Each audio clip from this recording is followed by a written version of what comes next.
and loop is also known as MAC flapping. So in this scenario, guys, can loop form, and we are talking about layer 2 loop, right? We can have layer 3 loop as well in the topology. And to stop layer 3 loop, we have what TTL value, right? But layer 2 is never ending loop. It will be for lifetime in the network. If you will not unplug the cable, solution is just unplug the cable or use a spanning tree protocol. At which layer this protocol works? Layer 2. Sure. Yes, 110%. Layer 2. Then how many types of switches are there in a spanning tree protocol? Types of switches in STP. How many types of switches are there, guys? In a spanning tree protocol, bro. I'm not talking about the layer 2 or layer 3 switch. Types of switches in a spanning tree protocol. There are two types. Tell me the name. Types of switch, bro. So if interview will ask you like what is root bridge or types of switches in a spanning tree protocol, you cannot answer them, right? Because these are what I told you yesterday. In the STP election, one switch will become root bridge and all other switch will become non-root bridge. So there are two types of switches in STP, root bridge and non-root bridge. And how switches are going to elect root bridge? How a switch will become root bridge switch? Yes, lowest bridge ID. What is bridge ID? Combination of priority plus base. Very good. Priority plus base MAC address. How many types of ports are there in STP?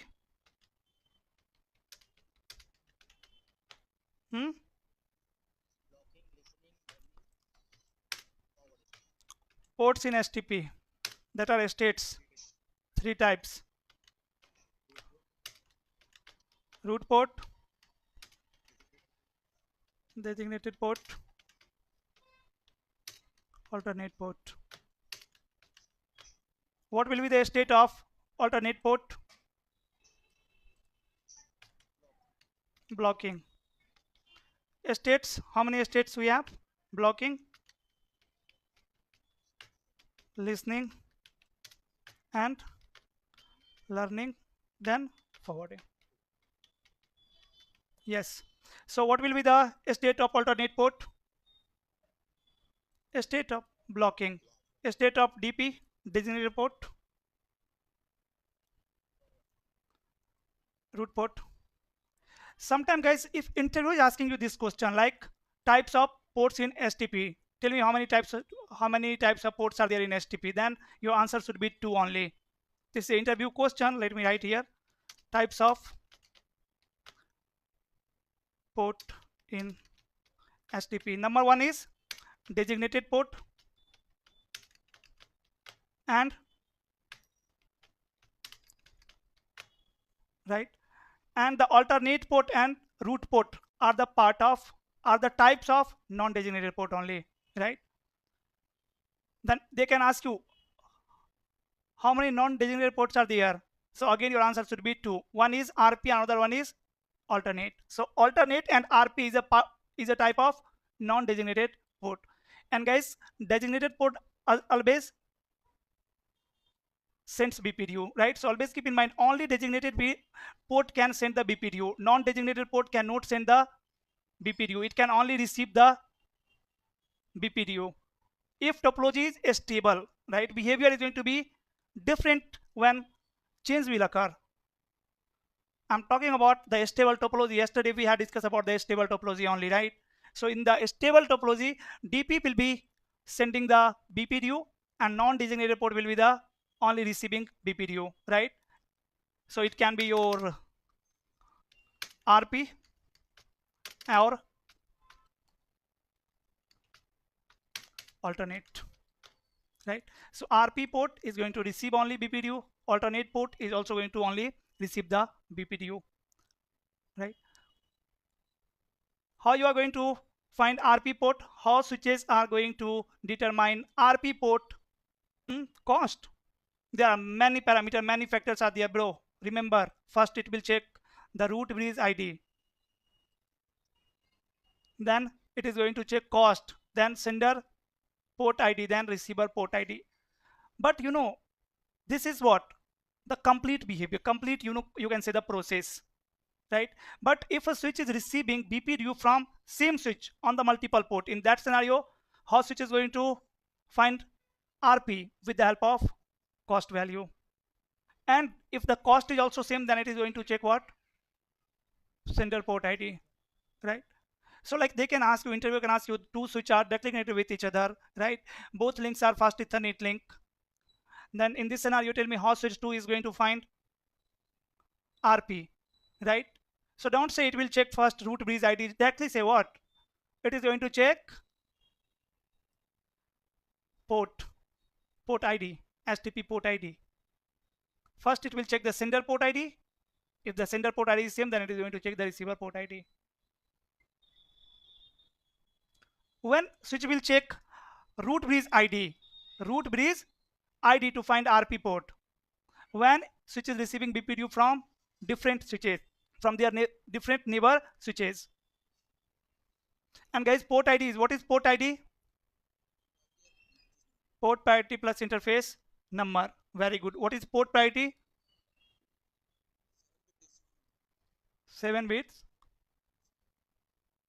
By default, port parity is, very good, plus interface ID. Port parity plus interface ID. Okay, so fine. There are two types of ports, designated, non-designated, and again there are two types of non-designated port, RP and alternate. Or they can ask you like this also, which port will send BPDU, which port will receive BPDU. So alternate port and RP, both ports are going to receive the BPDU, and DP will be only sending the BPDU. They can ask you like difference between designated port and root port as well, right? So guys, don't confuse yourself, right? If they are asking this type of question. That's why I'm saying sometimes try to read book. If you are not reading book, at least design the topology and think about that, right? Like how things are working, because to answer, you have to understand the question first, very carefully. Within your capacity, bro, whenever you are attending an interview, within your capacity, first try to understand the question. Maybe if question is not clear, ask him to explain again, explain in more better way, right? But don't say, you know, like anything, don't speak anything. If they are asking you types of switch and you are saying listening, learning, blocking, forwarding, routing, switching, like that. See, sometimes interview is asking like, tell me the states of spanning tree protocol. Few people are saying routing, switching. Okay, so please make sure these all concepts are clear to you. Okay, now today we are going to understand the very important again topics. But before talking about that topic, let me tell you first why we need topology change in the spanning tree protocol. Before that, I am expecting these all basic concepts are clear to all. Like the blocking state. Guys, can anyone explain the blocking state? Explain like you are explaining an interview only. I'm asking you, what is blocking state in a spanning tree protocol? Or you can say blocking port, like, you know, see how I am explaining answer in interview. If like interviewer asks this question, right, because answer is going to be same, right? Logically the concept is same, everyone is saying same thing. We can say a port of switch will pass through the spanning tree, right? And if their port role is alternate, then state is going to be blocking. That is the blocking state. And in the blocking state, it cannot forward the data, even it cannot send the BPDU, only it can receive the BPDU. It cannot learn even the MAC address, like this. And after that, state will move to listening quickly, right? So try to explain the topic as well. Okay, then listening state, who will explain listening except Behzad? Who will explain the listening state?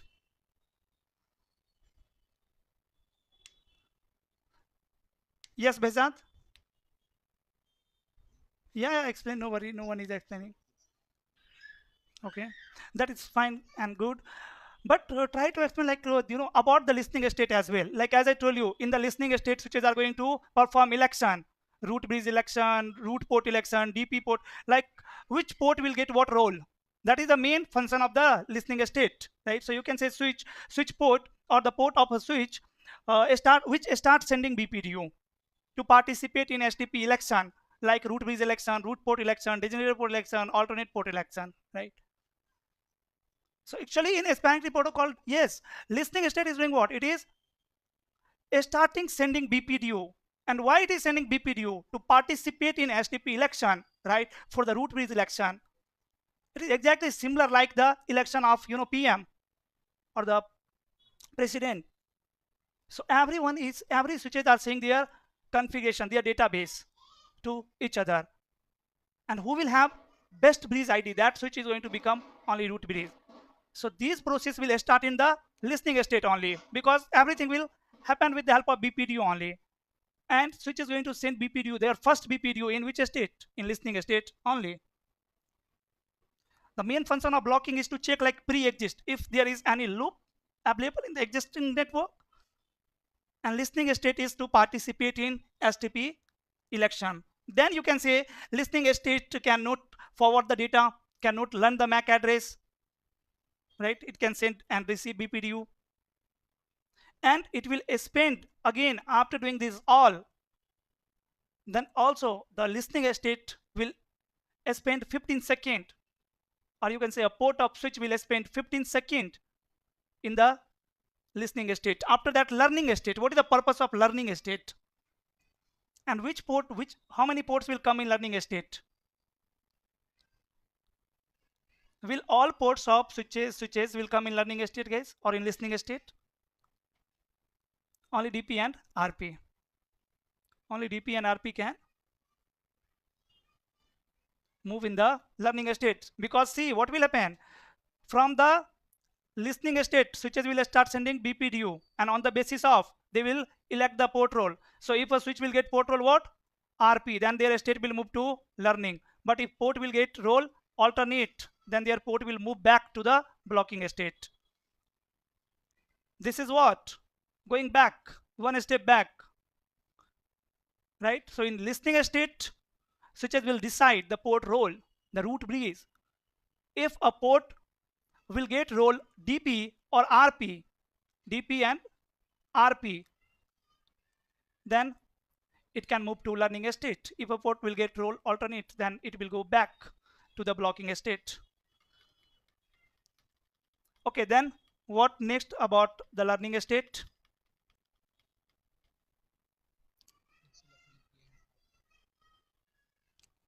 DP and RP election has already done, bro, in the listening state.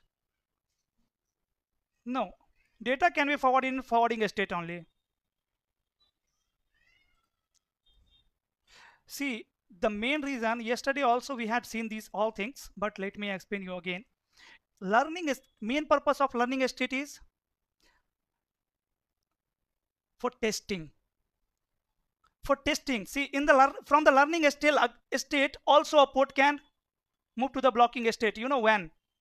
If switch will see the MAC flapping. If there is MAC flapping, then again STP is going to reconvert the topology. It will perform re-election. So testing is going to happen in this state. Switches are going to test spanning tree loop-free topology, like loop-free topology is working fine or not. If still there is MAC flapping, if still a switch is learning one MAC array on multiple ports, then again all ports will move to what? Blocking state, right? But if there is loop-free topology is working fine, there is no any MAC flapping, then a state will move to the forwarding state, and in the forwarding state switches can forward and receive the data. All clear? And again in learning state, switch will spend 15 seconds. Okay, always keep in mind, whenever if a switch will absorb any MAC flapping in the network, in which state? In learning state, then again re-election will happen. Anyone can ask you when re-election will happen. Re-election of, they can ask you like, tell me the scenario of re-election of RP, tell me the scenario of re-election of DP or the root bridge. Okay, But guys, always keep in mind, whenever any change will occur, a spanning tree is going to treat topology as topology change, right? And the behavior is going to be different for some time, for 15 seconds of all switches. Even all switches are going to reduce their MAC aging time. All switches will set their MAC aging time to 15 seconds. So change is important. If there is loop, if MAC address is flapping, then also a spanning tree protocol is going to treat that as a topology change. All are possible just because of these states only. Now, why topology change? Guys, so hope my screen is visible. This topology is visible to you. Visible? Are you able to see the MAC address of PC1 and PC2? One question. Very interesting question. Yes, anyone want to speak? Fine. Now, epic, where it is? Just 1 second, guys. Yeah. Switch 1 is going to learn MAC address of PC1 on which interface? On this interface, right? Let's say MAC address is 0A, MAC address is 0B, 0A, 0B. For just understanding, fine. So switch 2 is going to learn MAC address 0A on which port? 0A MAC address on 0/2, right guys? And the MAC address 0B, it will learn MAC address 0B on which interface? Tell me guys, you already know the topology, like which switch is the root bridge, which port to the RP, DP, alternate. Yes, on which port? MAC address of PC2. Switch 2 is going to learn MAC address of PC2 on 0/2. Oh my god, this switch is the root bridge switch, bro. RP, DP, alternate. This is the topology, na? Loop free topology. So it will learn MAC address over here, na? What happened? Is it not clear? Tell me, bro, if it is not, frankly, because no one can even teach you, the topology change without the basic knowledge of a spanning tree protocol. So if anyone have issue, guys, please tell me. No problem. Now I can explain multiple times, but while teaching you the topology change, it will be difficult for me to make you understand the concept, right? So switch 2 is going to learn 0B MAC address on 0/0 interface. Switch 3, guys, 0B on which interface? 0/2. Yeah, this one is the port which is connected with PC. So when PC will forward any traffic, it will learn MAC address on this port, 0/2 port, right? And the MAC address 0A, guys, MAC address of PC1 on which port? Is it clear to all the MAC address table of switch 1 and switch 2 and switch 3? Switch 2, switch 3. Fine. And what is the MAC aging time for this MAC address table? 300 second MAC aging time, bro. By default MAC aging time 300 second. Now let's suppose here I have removed the PC and I have connected this PC to any other switch somewhere else. For now, just suppose I have disconnected this cable. I have removed this cable. What will happen then? Switch 2 is going to remove this entry immediately because their line protocol will goes down, right? Their port will goes down. Switch 2 is going to flush this entry immediately. But what about switch 3? Switch 3 is not going to flush this entry immediately because their line protocol then goes down, right? So it will keep this information in their table for 300 seconds, right? Let's suppose PC2 is forwarding traffic for PC1 0A MAC address. It will receive by switch 3. Switch 3 will check their table. It will forward to switch 1. Switch 1 will check their table. It will forward to switch 2. Switch 2 is going to drop it. Let's suppose I have disconnected this PC and I have connected somewhere else. But guys, this switch will be forwarding to switch 1 for this MAC address, for 0 MAC address for 300 seconds. Yes or no? Yes. Is it clear to all? This is issue. Yes or no? Let's say there was one more PC switch here. And here is the PC1 I have connected now here. Will switch forward traffic to this PC or will forward traffic to switch 1 if the MAC address is 0A over here? 10.1, 10.2. If I am pinging 10.1 from 10.2, Switch 3 will forward traffic to this switch or switch 1? No, within 300 seconds. Yes, it will be forwarding to switch 1, right? But in this scenario, switch 3 should perform unknown unicast spreading, right? At least it should check MAC address, is MAC address available on this port or not. But it will do that after 300 seconds, because for next 300 seconds, it is not going to receive any traffic for this MAC address on this port.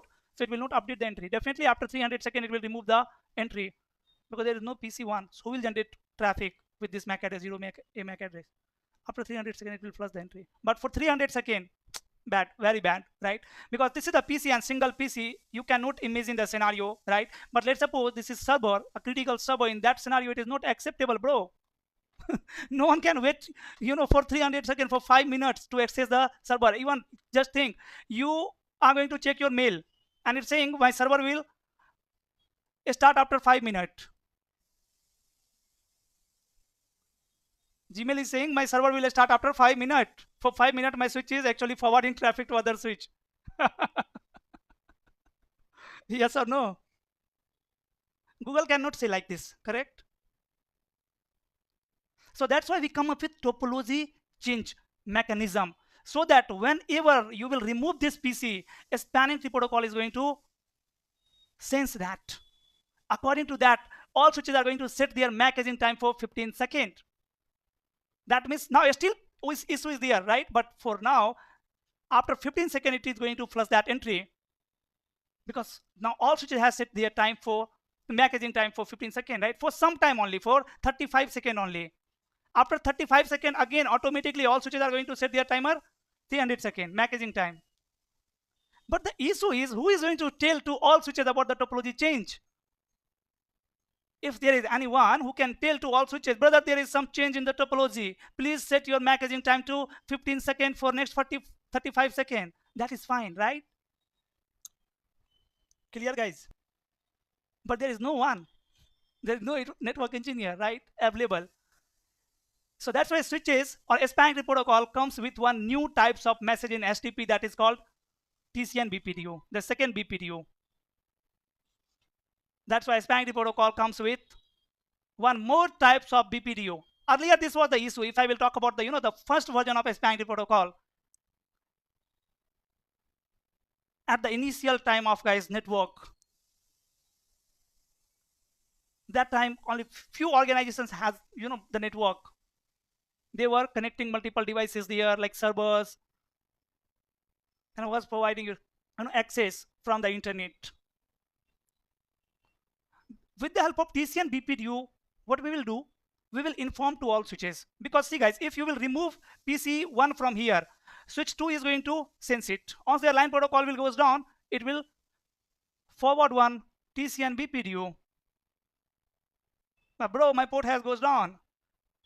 All switches will set their MAC aging time to 15 seconds, even this switch also.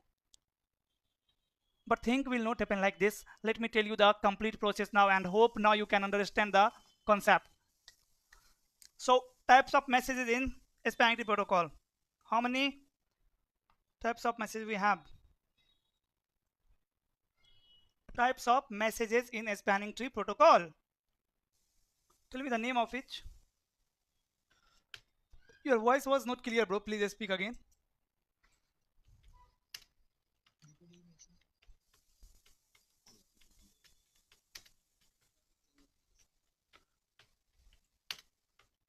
TCN. TCN stands for topology change notification. So what will happen whenever a line protocol of switch will goes down or come up? Switch will consider that as a topology change. Right? Whenever we are adding a new switch or a new PC, what I'm saying, whenever the port will goes down or port will come up, switch will consider that as a topology change in a spanning tree protocol. And whenever a switch will see the topology change, right, change in the network, it is going to generate TCN BPDU. Not for everyone, only for root bridge switch. Only for root bridge switch. So in this scenario, when you will remove PC1 from switch number 2, switch 2 is going to generate one TCN BPDU, very small message, right, just to inform root bridge that bro, there is some change. And remember, root bridge, sorry guys, BPDU. In the BPDU, there was one flag field, right? flag field was there in the BPDU configuration BPDU. Root bridge is going to on one flag bit in their BPDU, in their configuration BPDU. If I will talk about the configuration BPDU, so first time all switches will send configuration BPDU. After that, only root bridge switch will send configuration BPDU after every 2 seconds. So root bridge switches keep sending configuration BPDU, right? But after receiving the topology change message, root bridge is going to on one more bit in the flag. That bit is TC bit. That bit is TC bit, topology change bits. And once a non-root bridge switches will see this bit is on in the configuration BPDU, it will come to know there is change. If there is change, then it will set their timer to 15 seconds. This is the complete concept, right? If this link will goes down, this link will goes down. Switch 3 is going to generate TC and BPDU for switch 1. Switch 1 will on TC bit in their configuration BPDU because it is keep sending BPDU after 2 seconds, right? But this BPDU is the, by the way, trigger BPDU. It can be trigger as well. Like let's say just it have sent one configuration BPDU switch 1, and after that it is receiving TC and BPDU. In that scenario, again it will send one configuration BPDU quickly. So we have 3 types of change. Yes.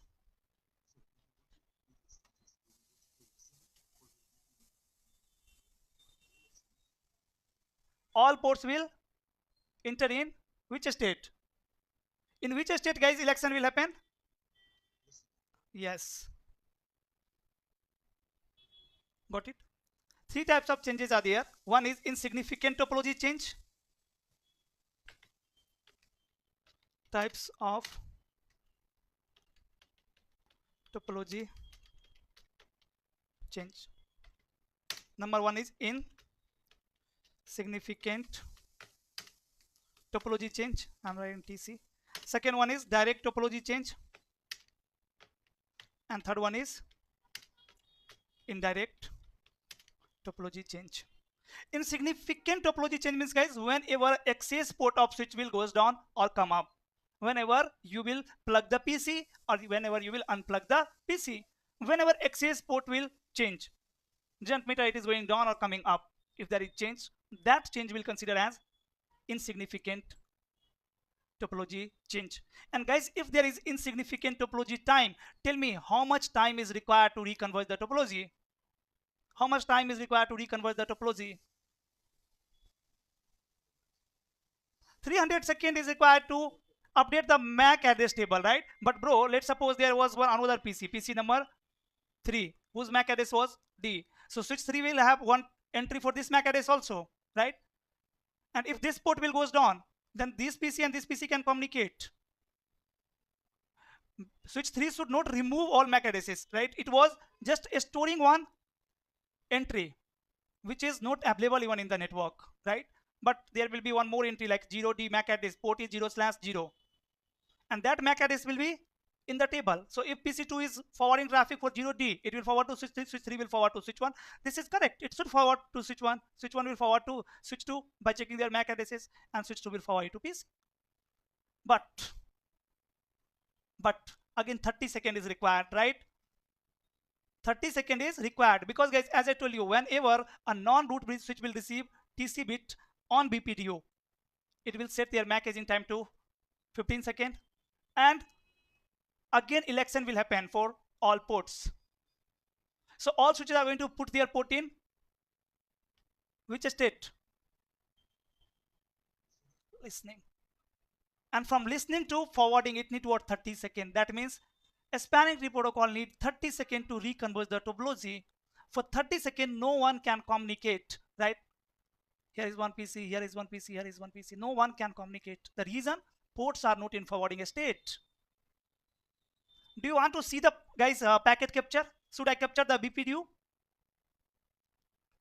Configuration BPDU and TC BPDU, do you want to see? Okay, no problem. So whenever you want to see the data, just let me know. Capture. Let me access PC1 as well. Then let me perform on a small lab also. PC2.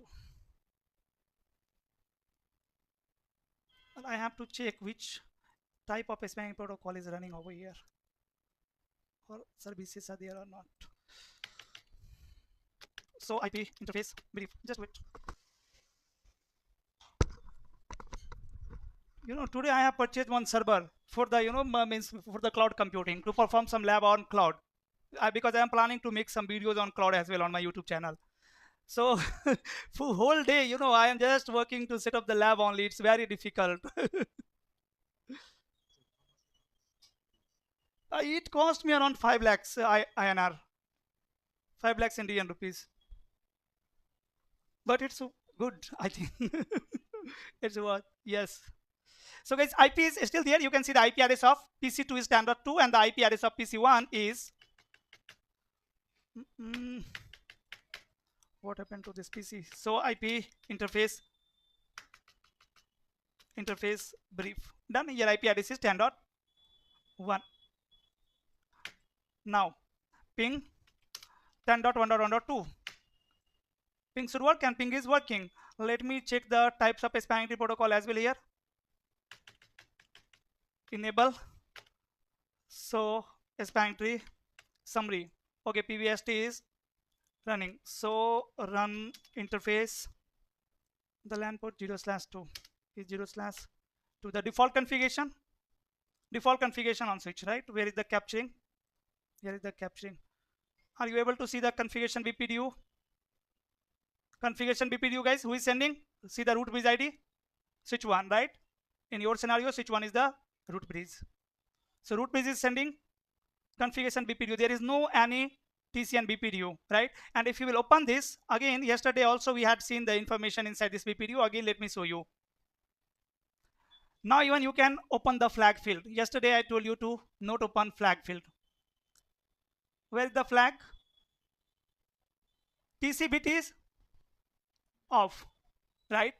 TC bit is off. So by default, root bridge, if topology is stable, then root bridge will be keep sending BPDU with both bits off. This is for acknowledgement. STP is a reliable protocol, must tell you, right? But this is not reliable for configuration BPDU. For configuration BPDU, are you able to see any acknowledgement? Is there any acknowledgement, guys? No. That means non-root bridge switches are not acknowledging to root bridge about the reception of this message, about the STP configuration received message.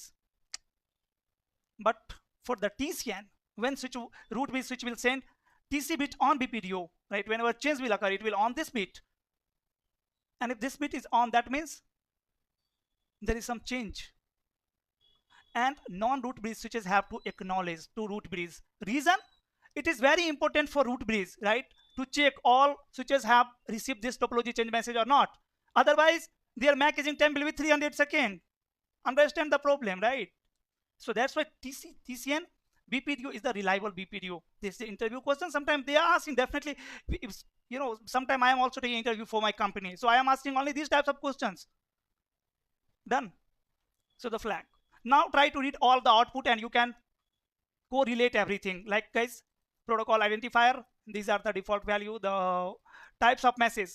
This is configuration, right? Here there can be two types of message, configuration and TCN, right? Flag, there are two flag. One is TCN acknowledgement, topology change acknowledgement, and another one is TC bit, topology change bit, and both are off. Then there is information of root bridge ID, right?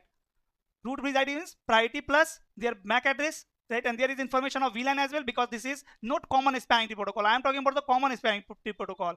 But the protocol which is running by default on switch is PVST, because this is Cisco switch. On non-Cisco switch, you will see the by default CST protocol. After that, MAC address. Then guys, cost. So as I told you, root bridge will always generate BPDU with cost 0, because distance from root bridge to root bridge will be always what? 0. Switches, non-root bridge switches are going to add cost of their receiving interface. So if I am receiving, let's say I am a switch, I am receiving a BPDU, right? And I'm on my fast Ethernet link. So the bandwidth of fast Ethernet link is 100. That means cost is going to be what? 19. So if I will receive the BPDU, I will add cost 19. First I will add the cost. Receiving interface. Then guys, the bridge ID. The two important things, root bridge ID and bridge ID. Like let's say switch 1 is going to be switch 2. switch 1 is connected with switch 2, switch 2 is connected with switch 3, switch 3 is connected with switch 4, right? 1 2 3 4. So guys, MAC address is here 0A, MAC address over here 0B, MAC address of 0C, MAC address is 0D. Priority is by default. Which switch will become root bridge? Switch 1, right? What will be root bridge ID? 326 3276 8 plus 0 A. Cost will be what? 0. What will be bridge ID? Same, 32768 plus 0 is same, right? Then there will be what?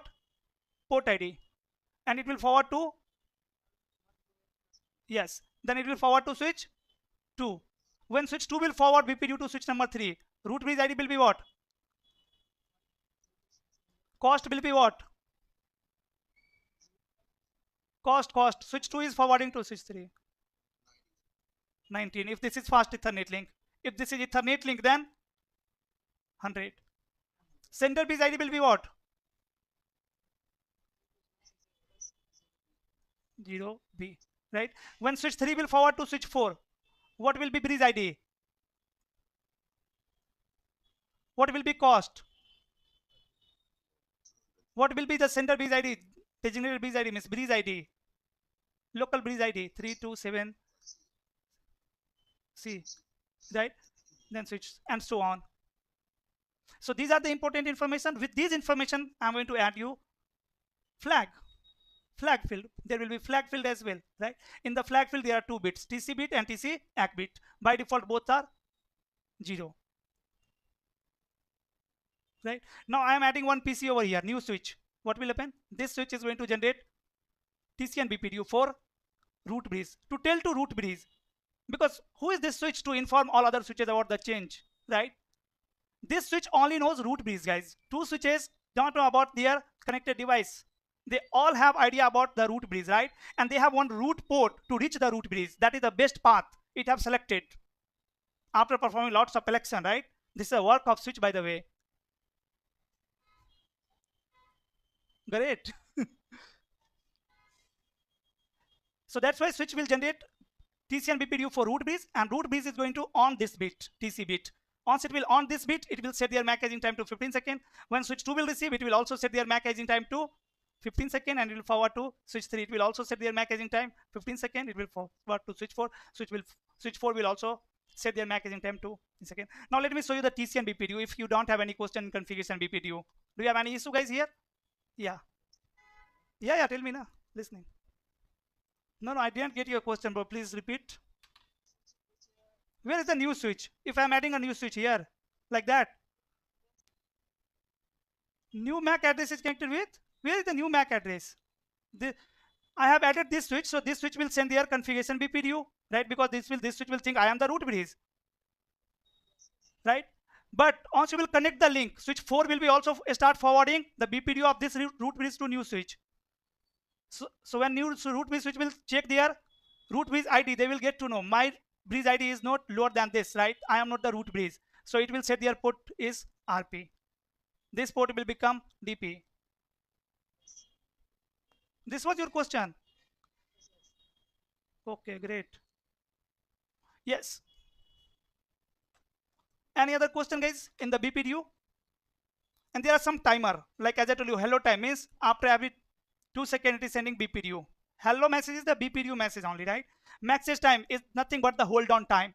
Whenever a switch will receive BPDU, it will hold that information for 20 seconds. And the forward delay time is the time which switch will set as their MAC aging time when it will receive the TC and BPDU. TC and BPDU means TC bit on BPDU. TC bit on configuration BPDU. There only one BPDU only, configuration BPDU, right? The bit, everything is doing that. Bits is doing everything. Like if TC bit is on, then we are saying sometime TC and BPDU. And interviewer can also say TC and BPDU. The TC and BPDU is nothing but the flag. See the TC and BPDU. Yes, bro.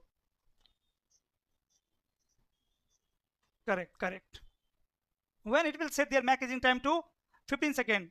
When it will receive the TC bit on configuration BPDU, and at the same time, whenever, remember like this, whenever a switch will receive TC bit on configuration BPDU, it will perform 2 tasks. First, it will put their ports in listening state. Second task, Bezag. Now when switch will receive TC bit on BPDU, it will perform two tasks. One, it will set their MAC aging time to 15 seconds. The second task, it will put their all ports to the blocking state. Sorry, listening state. Extremely sorry, not blocking, listening state. If port will become alternate in the listening state, then state will move to blocking. If port will get port role is DP or RP, then it will move to the next state. Now guys, see the clear Bezat? Yeah. Now on switch number 1, let me check on which PC, on which port PC is connected. Over here, 0/2. So I'm going to down 0/2. Where is the captioning? Here, 0/2. Config T interface is 0/2 shutdown. Are you able to see topology change message? This is what TCN BPDU. And which switch have sent, guys? See the MAC address, source MAC address. What is the source MAC address? Let me open it. And after that, you can see there is no any TC BPDU. But if you will check the next BPDU of TCN BPDU, which is root bridge sending, right? Let me open this BPDU. The next BPDU of topology change. Topology change BPDU is generated by switch number 2. And here you can see both bit. What, guys? Acknowledgement. To whom it is acknowledging? The switch which have generated topology change BPDU, TCN BPDU. So it is acknowledging that, bro, I have received your message, and it have set their topology change bit to 1. Yes. And once other switches will receive this BPDU, it will set their MAC aging time to 15 seconds. Right. Now where is the TCN BPDU? Yes. See, in the TCN BPDU, guys, only these informations are there. That's it. Only these information are there. Protocol identifier, version, and then BPDU type. Topology change notification. So as I told you, TCN BPDU is nothing but the bits of configuration BPDU. 1 bit of configuration BPDU, that is topology change notification bit. So now clear and crystal explanation is, whenever this port will goes down, switch 2 will generate one TC bit on BPDU, that is called TCN BPDU. Right? Once root bridge switch will receive TCN BPDU, it will set their MAC aging time to 15 seconds. It will on their TCN bit, it will set to 1.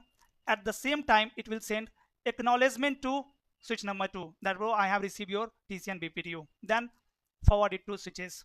Fine.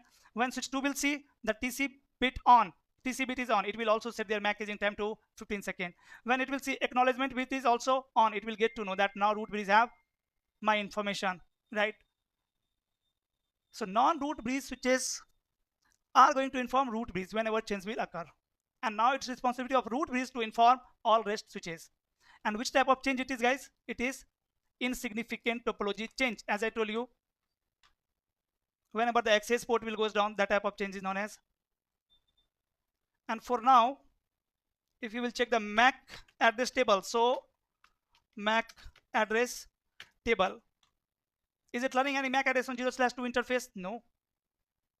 Right? So if I will generate traffic from PC 1, definitely it will learn the MAC address. Let me try to ping from PC 1 to PC 2 again. Ping 10.1.1.2, and hopefully ping should work. Why ping is not working? What? Port is shut down. Interface is 0/2. No shutdown. When again port will come up, same thing will happen, guys. Now again you can see only root bridge is sending configuration BPDU. Again when I will run no shut command here, it will generate same TCN BPDU.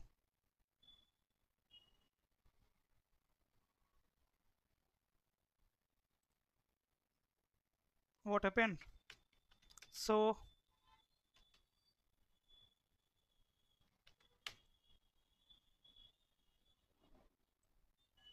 it is in learning state and it should generate TCN BPDU. Don't know why it is not generating. Don't worry, sometime you will not get the correct output. Now you can see here, after some time it is sending TCN BPDU. So this is delay just because of this software. Okay. Now port is up. Now let me do one thing. Let me try to ping again. Ping 10.1.1.2 and ping is working. But guys, for 30-second ping will not work. For that I have to add one more PC here to perform that lab. But what you can do, you can add one more PC here, or let me do one thing. Let me do it here. Turn off. I'm going to just add one more PC here.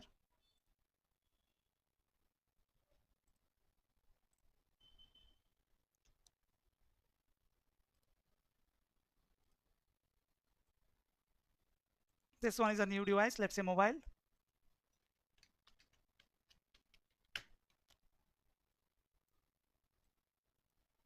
And this machine IP address is 10.1.1.3.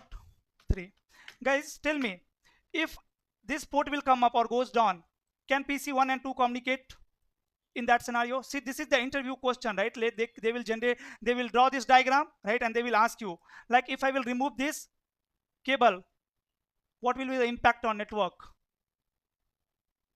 Or they can even, they can tell you about the protocol as well, like in the STP protocol. Can PC1 and PC2 communicate with each other?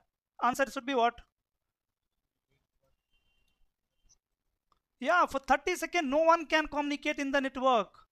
For everyone, right? To prove it, I'm going to send, let's say, repeat 10,000 packet, right? Now, switch is down, just wait.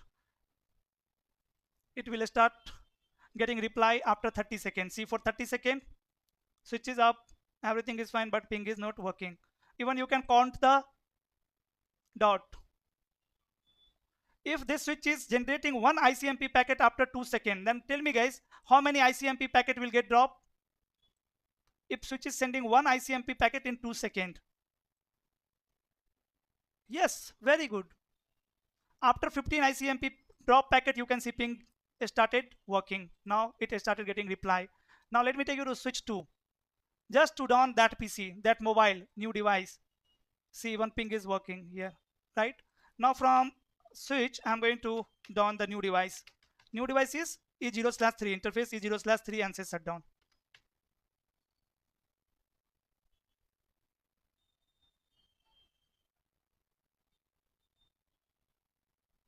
How ping is working? Switch to, so MAC address table. MAC address of MAC address on 0/3, there is no any MAC address and their MAC is in time. So MAC address table is in time 300 seconds.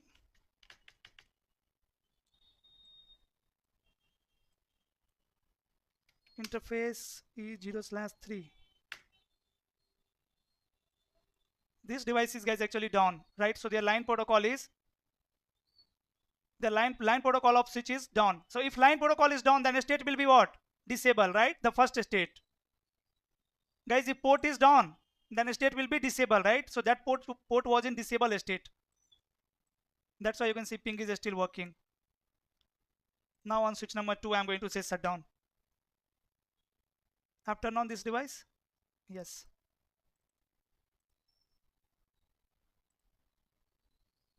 There's no packet drop.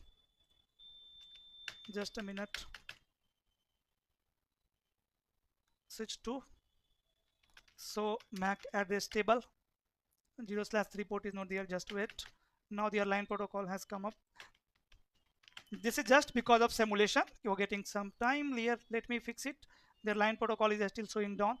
On switch interface F0/0, say no set, and the IP address 10.1.1.3 255.255.255.0, ping 10.1.1.2.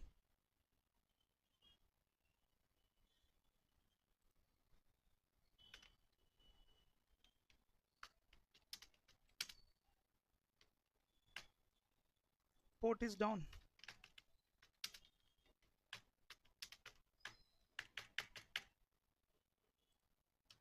Ping will start working after again 30 seconds. Whenever a port will come up, it will take 30 seconds to come in forwarding state. So MAC address table. Is there any MAC address? No. So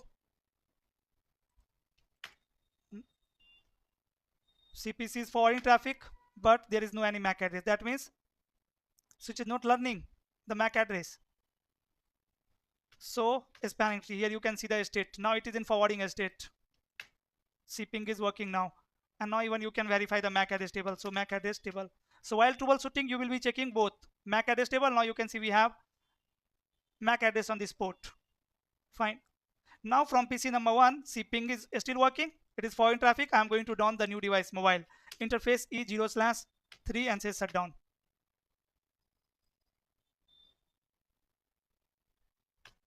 So MAC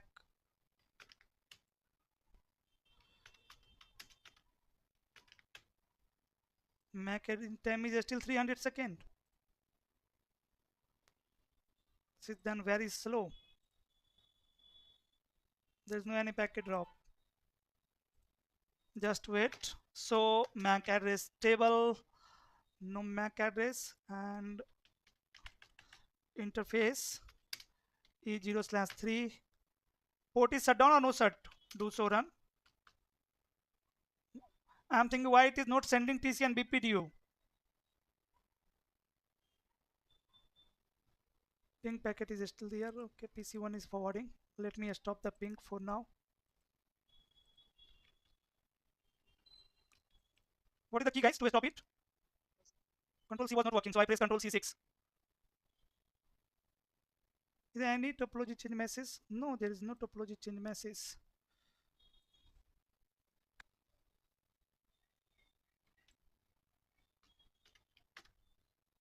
Even I have one more option here. I can debug TC and BPDU on switch.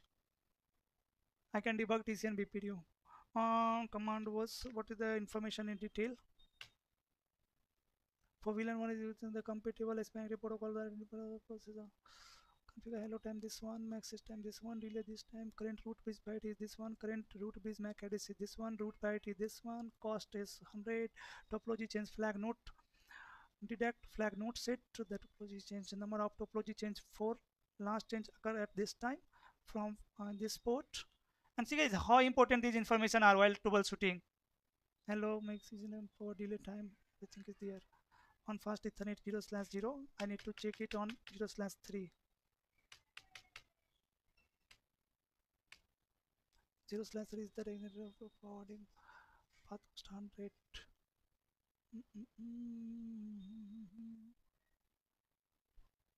All are good. All are good. Sent this much of message. So a spanning tree, there was uplink is also important thing. Fine, PBST. Wait guys, nobody.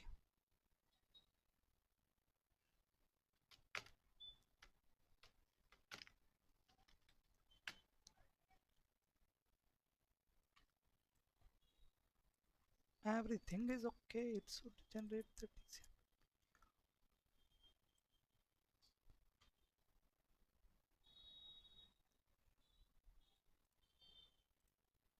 So interface status connected 0/3 TP.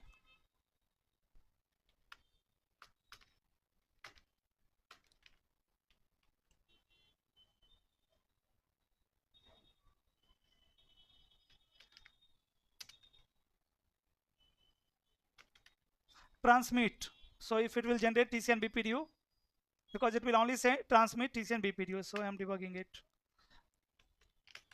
Interface E0/3 shutdown.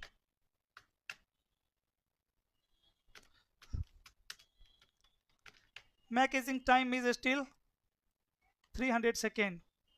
Incorrect output. Even it is sending the topology change notification message. It is fine.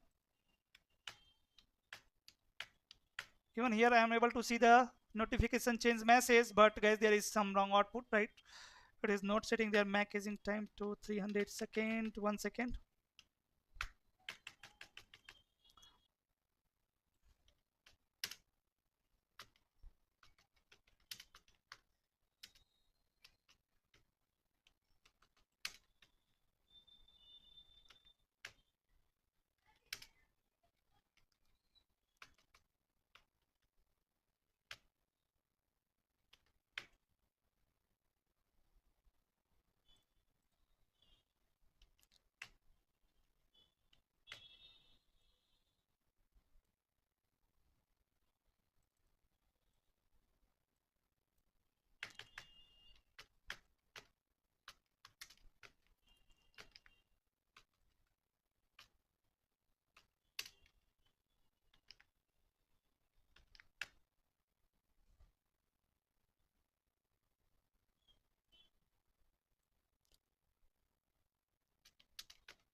Here guys, you will see 15 second. Okay, this is global MAC aging time. Maybe this should be 15 second only.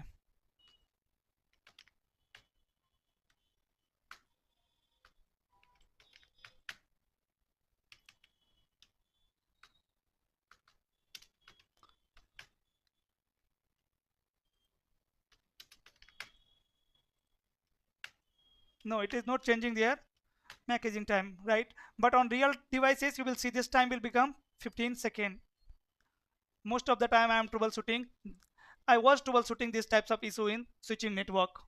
Okay, so simulation, sometimes few things will not work in simulation. Even in packet tracer, you cannot run the command, some commands properly. This is insignificant topology change, means whenever the port will goes down LAN port, or you can say the access port, that type of change is called insignificant topology change. So guys, whenever a device, a port will goes down or come up, all devices cannot communicate with each other for 30 seconds. Now, how to reduce this timer? Guys, the solution means how to reduce it, right? Because we cannot accept this. So whenever someone will add any PC or server, right, that means no one can communicate. Even no one can access internet. No one can access resources of data center or other branch. Because this is not your entire network, right? You will have router R1, R2 anywhere, right? Like this, we can have topology, then firewall will be there, right? Maybe one or two according to requirement, right? Firewall will be connected with internet. Fine. Then you will have another branch somewhere, right? Again, you will have one firewall, or maybe you have only one firewall in data center. This is data center, right? Router. And this is also connected with internet. And both internet are connected with each other. This is internet. This is also internet. Internet 1, internet 2. Both, all ISPs are connected with each other, right? Now your two branch like data center and let's say this is the headquarter can communicate with each other, but you have to create VPN here between firewall and router. So no one from the headquarter can ping to this device, this server, right? In the data center, in the data center, all server will become unreachable for 30 seconds because of port rule, right? Ports are going to spend 15 seconds in listening, 15 seconds in learning, right?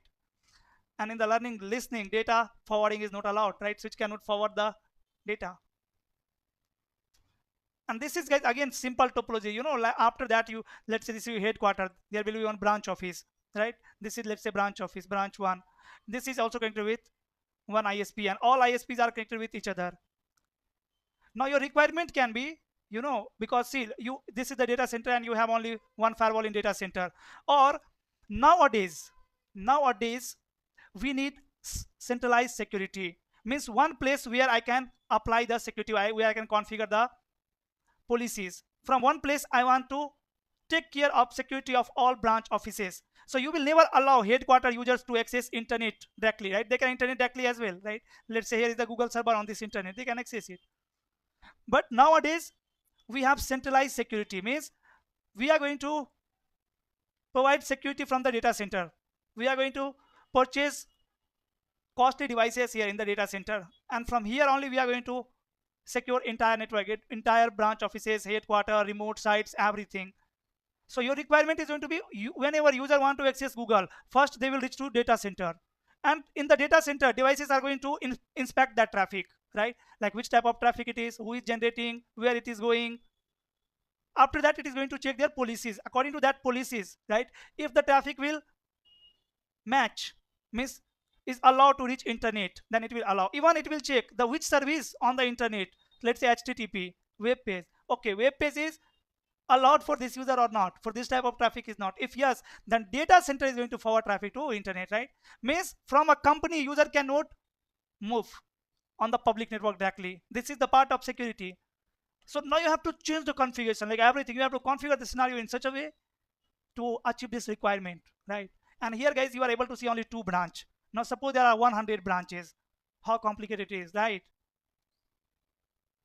Is a 1000 branch and you need to create one, let's say VLAN. Just think how difficult it is. You are going to assign this task to multiple engineers, right? Maybe in one team we are going to put 10 engineers, second team 10 engineers, third team 10 engineers. So we are 30 people, and we are going to assign, you are going to configure 500 VLAN on these switches to these switches. You are going to configure 500 VLAN like that. It can take a week, right? So now we are not talking about the entire network. Now try to understand this part only first. Definitely we are going to understand everything, but first this part should be clear, like how these devices are going to handle the traffic.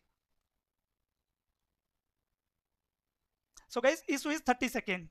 For 30 seconds network is done whenever we are adding a device and whenever we are removing a device. So that's why SPI protocol comes with one security feature called port fast. Is solution port fast guys, or anything else? Anyone have idea about it? What is the solution to reduce this 30 second? Am I audible? Solution, how to reduce the 30 second? Enable port fast. Enable port fast. So guys, what do you mean by port fast? What can be the definition of port fast? And guys, there is one more issue. Let me discuss that also, because I think you guys can understand that.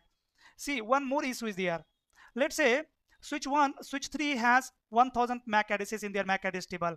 1000 MAC addresses are there in the here also 1000 MAC addresses are there in the MAC address table of switch 2, on switch 1 also. Now I am adding one PC. What will happen? They all are going to set their timer to 15 seconds. That means they all are going to remove all MAC addresses. Again, all devices need to build the MAC address table, right? So switches will start performing a non-unicast flooding. It will start performing a non-unicast flooding, because if MAC address is not there in the table, if MAC address is not in the table, then switch will perform what? A non-unicast flooding. So whenever change will occur, all switches are going to remove all MAC addresses as well, right? Then you will see all switches are performing a non-unicast flooding many times, and interviewer can ask you, tell me the scenario when switches can perform a non-unicast flooding. So this is also one scenario. So that's why we come up with this feature, port fast feature. Don't worry, later we will discuss port fast. For now, just I am going to enable it. To enable, there is one command, spanning tree, and before that do so spanning tree. Guys, are you all able to read this output now? Are you all able to read the output, everything? Anyone have issue in reading this output? Everything, right?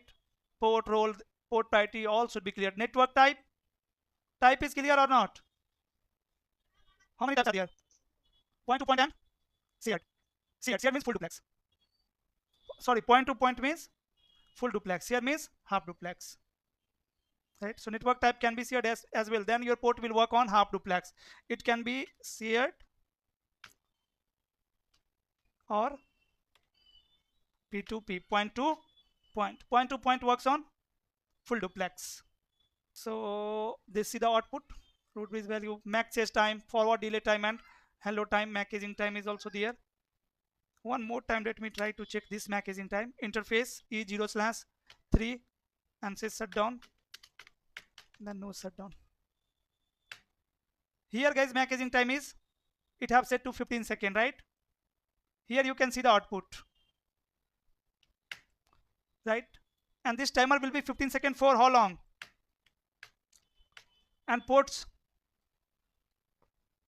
okay, again after some time it will set time to 300 seconds. Now to enable port fast and to change network type, go to interface E0/3 and say spanning tree. If you want to change the link, here you can say link type, put the question mark. See, two options are there, point to point and shared. So if I want to configure here, I can configure, but remember port will work on half duplex. Here you can see the network type is shared. So I'm going to remove this command because I want my port should work on full duplex. See, the one option to enable port fast is on the interface you can enable it. On interface I can say spanning tree port fast, right? This command will enable spanning tree port fast over here. To disable you can say disable. To enable you can say edge. Edge means your access port, means the end port, edge port where PCs are connected. So enable port fast on edge interfaces. Enable port fast network on the interfaces. There are multiple ways to enable port fast. Can I run command like this? No. What are you saying? What are you saying, guys? Port should be access port. We can only enable port fast on access port. If your port is not configured as static access, then you cannot enable port fast. And what is the configuration, administrative mode configuration on switch port? Dynamic auto, right? So switch port mode access. Now can I run this command? Yes, now you can see the one way, right? Now if this port will goes down, say again shut down and do so spanning tree. Packaging time is still what? 300 seconds. Now I'm saying no shutdown. There is no any change in packaging time, you can see, because of port fast. This is on interface basis, guys. Even you can enable it in global configure mode. I can say spanning tree, then port fast. I can enable on all interfaces with the help of single command as well.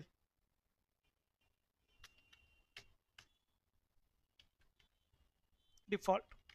This command will enable port fast on all access port, right? So if we have configured access port statically, that port will enable the port fast automatically. Once I will hit the enter over here.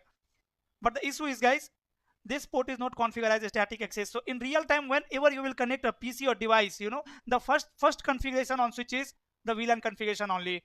We are going to assign ports in appropriate VLAN, in the correct VLAN. This is the first work. Then we are going to configure the trunk, right, to make reachability between switches. Because this is the access port. On access port, configuration cannot be dynamic auto because this port is not going to form trunking. Fine. You should disable VTP, CDP, these protocols. Even you can disable CDP or it can use it. But VTP, spanning tree protocol, right? It is also sending BPDU from this port, but now it will not send BPDU. Got it? Now it will not send any BPDU over here.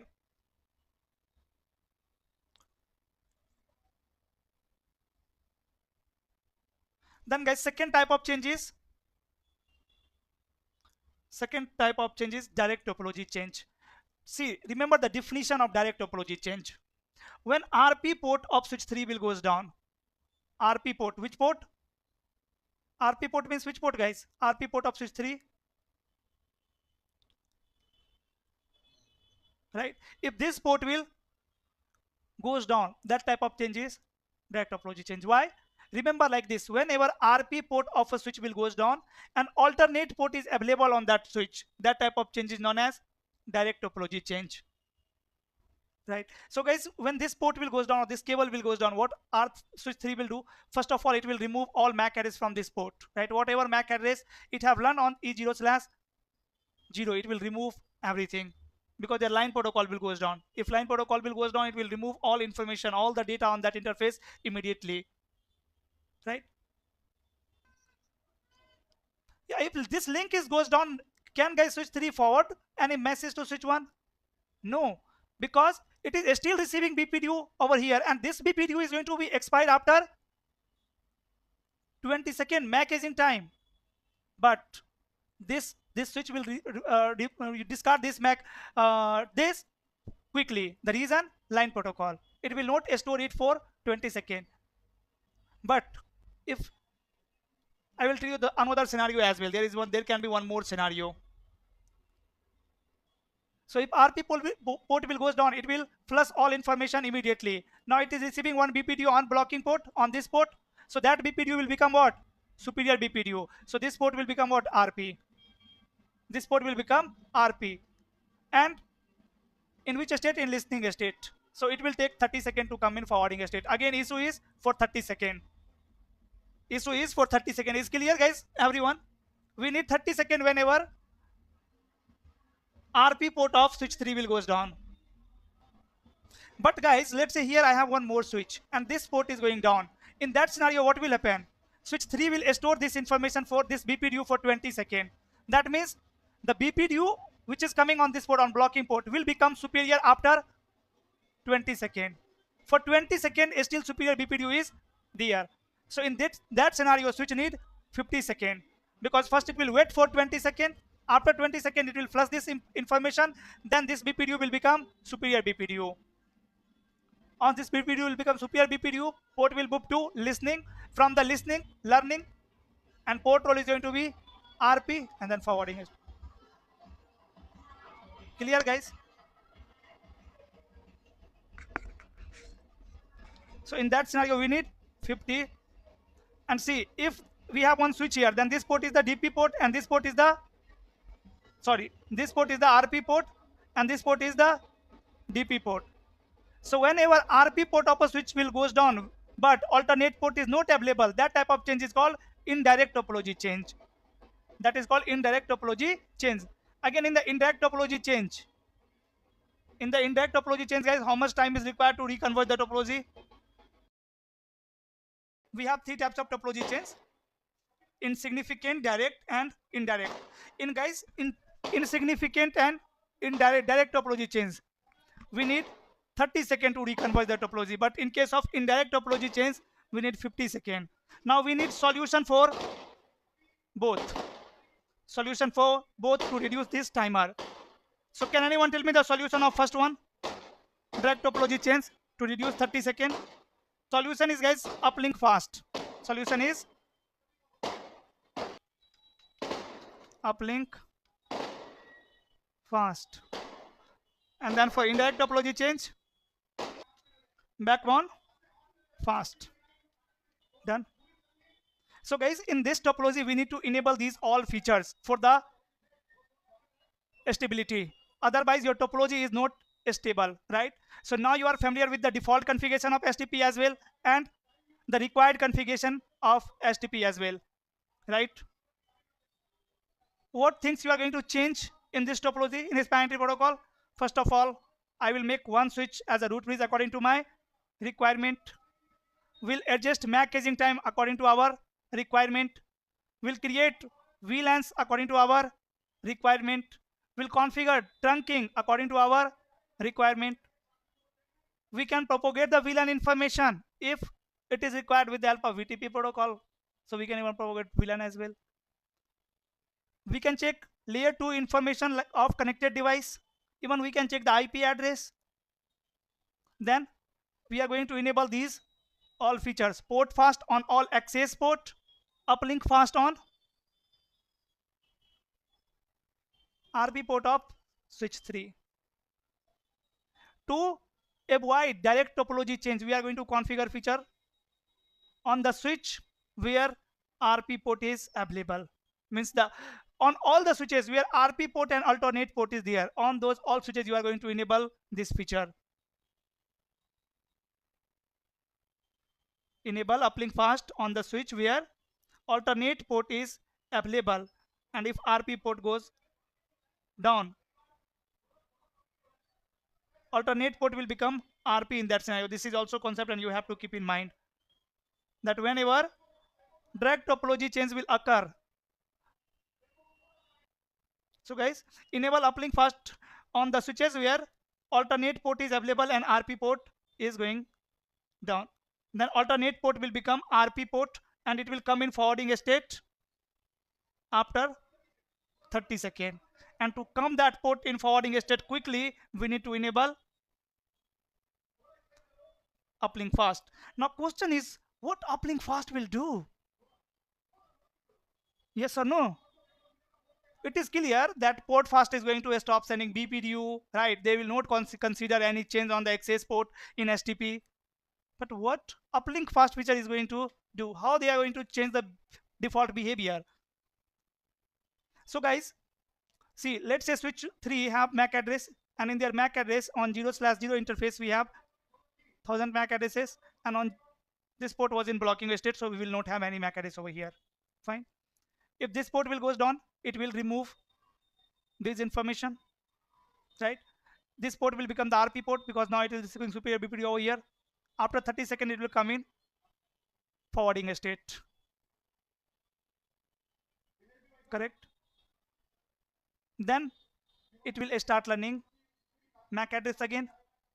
For some time, it will be performing a non-unicast flooding. So if you will enable the uplink fast feature, switch 3 is going to send dummy frame to switch number 2 because this link has goes down. For now, all basic thing is clear, guys. And now see, the issue is what? Let's say this is my scenario. Now the another problem, because see, the issue with CST, this is common spanning tree protocol. Issue with CST is we cannot perform load balancing, and on all Cisco devices, whether it is switch, it is router, or it is firewall, you will have many options for load balancing, right? This is the reason why Cisco devices are more popular. You have multiple features, right, on a single box. So let's say in this scenario, I have some user in VLAN 10. Let's say 100 user are there in VLAN 10, 100 user are in VLAN 200, 100 and 200. Let's say 100 and 200. On this switch, I have some VLAN again 10, 100, and let's say 200. Only 2 VLAN. For all the traffic, right, from this network to this network, we'll use this path only. But you know Cisco what want? Cisco want, if we have 2 VLAN, then I need 2 loop-free topology. One I will use for VLAN 10, one I will use for VLAN 20, so that I can utilize both link. And whenever link will goes down, let's say this link is the primary link, means loop-free link for VLAN 100. So if this link will goes down, then for VLAN 100 also this path will become the best path, right? So if I'm using CST here, guys, I am never going to utilize this link. Yeah, I understand this is for backup only, for full redundancy only, but this is completely unused. You can use it, right? So that's why Cisco have replaced this CST protocol with PVST plus. First they have designed PVST, but again there was some issue. Issue was what? PVST was designed by Cisco, so it was running on Cisco devices fine, right? But on non-Cisco devices, this protocol was not supported, right? So non-vendor devices, means non-Cisco devices, were using CST, and PVST was not compatible with CST. So again, let's say in a company there are multiple Juniper switches, fine, and now because of business growth they are going to purchase one more new switch here. So if Cisco is providing switch according to their requirement, they are the best, so they will purchase Cisco switch, fine. New switch is the Cisco switch, older switch was Juniper switch. In this scenario here, the protocol which is running is PVST, and here protocol is running CST, so it was not compatible. That's why some company who had another vendor devices in their infrastructure were not purchasing Cisco switch, right? Cisco is selling two things, devices as well as exams, right? And we are buying both. When I did my CCNA thrice, and cost is guys around 25,000 for one time. CCI cost is 2 lakhs. Just imagine the exam cost of Cisco.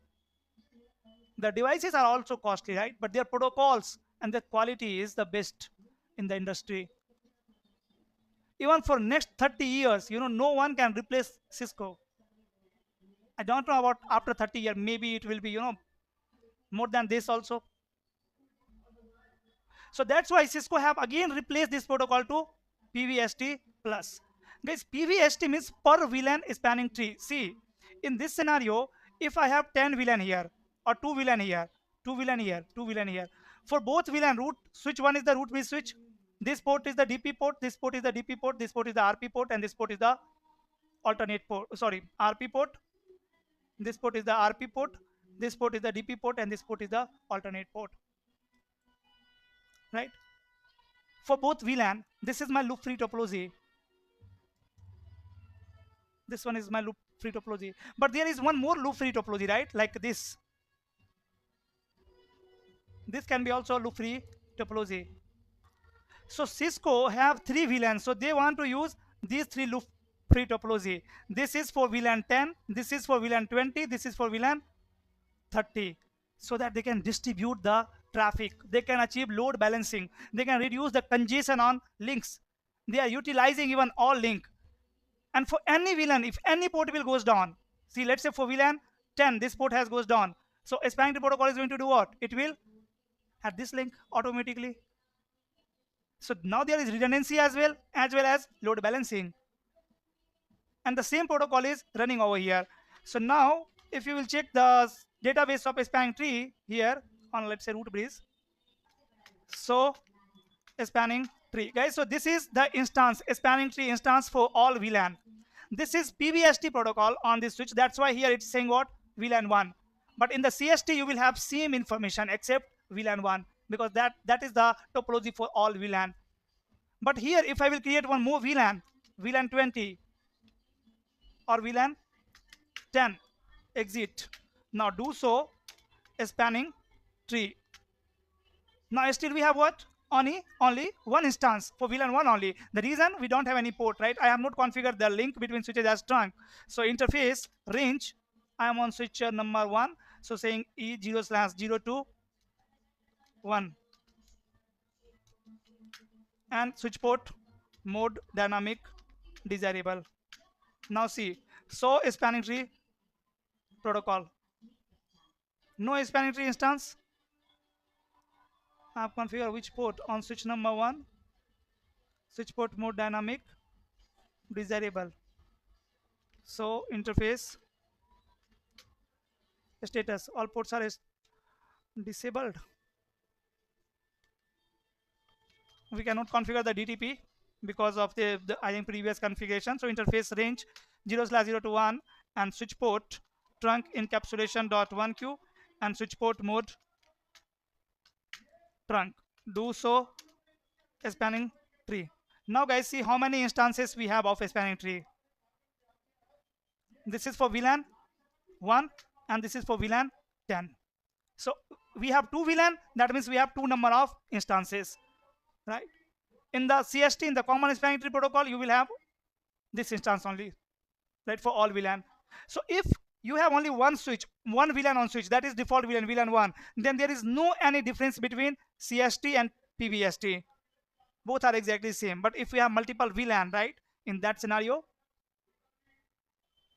we will have multiple instances. This is the advantage. Good, we can achieve load balancing. Let me show you how you can achieve load balancing. But guys, if switches are maintaining multiple instances, one instance for one VLAN, right, then there will be definitely more memory use, more CPU utilization. Because earlier for all VLAN, switch was generating one BPDU. But in this scenario, for each VLAN, it is going to generate BPDU. This is actually BPDU message only, right? Those contents are only there.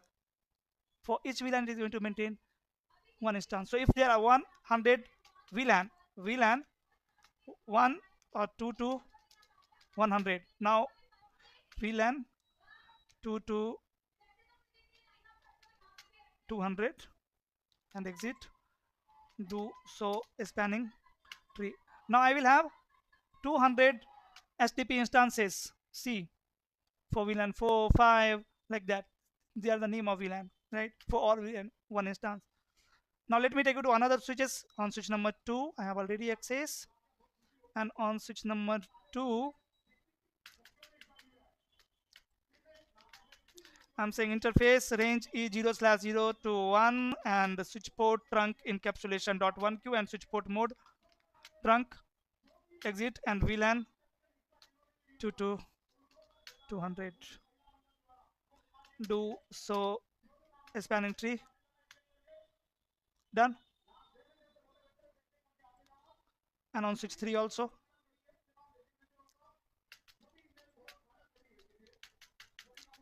Interface range is 0/0 to 1. Switch port trunk encapsulation .1q and switch port mode trunk. Manually I have configured trunk. Manually I have configured the access port. VLAN 200. Now guys, on switch number 1, which port is in forwarding state for all VLAN? Switch number 1, where is the switch 1? Here. Switch 1. So a spanning tree. Do so a spanning tree for VLAN 1.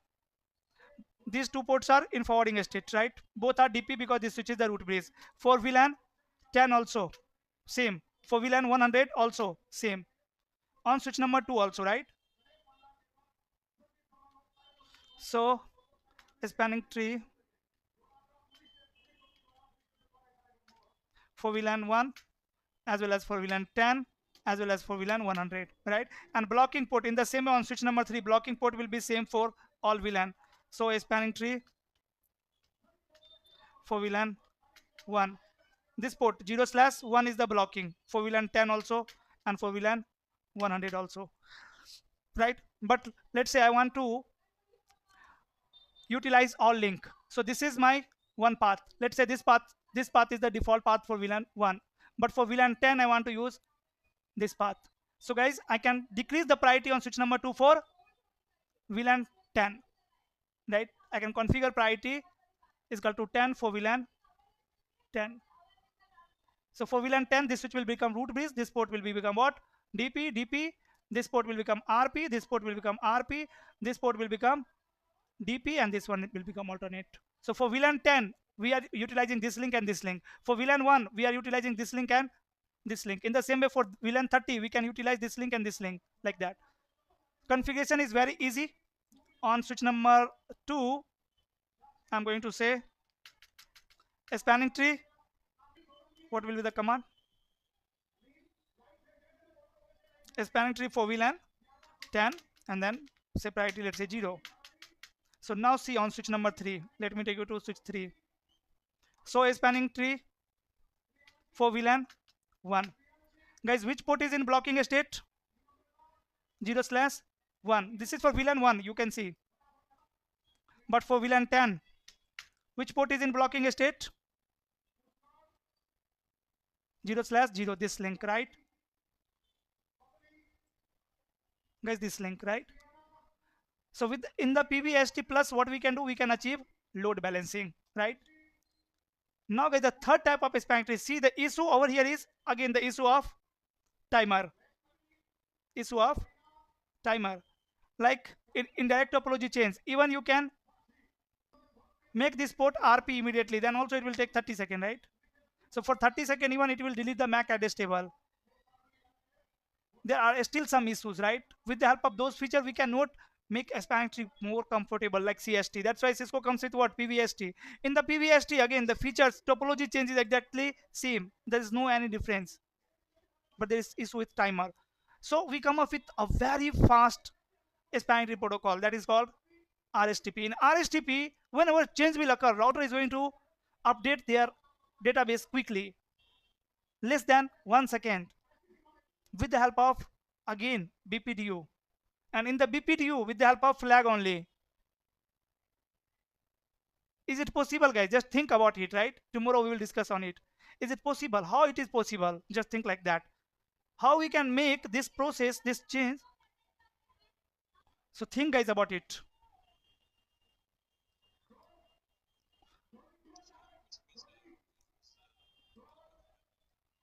Yeah, yeah, definitely. We are using RSTP only.